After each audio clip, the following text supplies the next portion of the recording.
அடிப்பட்ட பிள்ளை ஆஸ்பத்திரி கொண்டு போகிறோம். அங்கே அன்னைக்கு ஒரு பிள்ளை அடிபட்டுருந்துச்சு, ரோட்டில் தான் கிடந்துச்சு. அதையும் ஆஸ்பத்திரி தான் கொண்டு போகிறோம். எல்லாம் பின்னாடி அடிபட்டிருக்காங்க. படுத்துங்க, அடைச்சிருங்க. இன்னும் இருக்கு.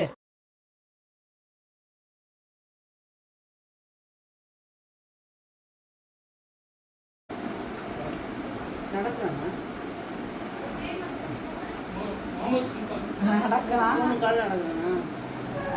இந்த காலை ஊன்றான், அந்த காலை ஊன மாட்டேங்கிறான். ஆனால் வசந்து இந்த காலு இந்த இடத்துல உடஞ்சி ஊனி போகிறான். இந்த இதுக்குள்ள உள்ளது உடஞ்சி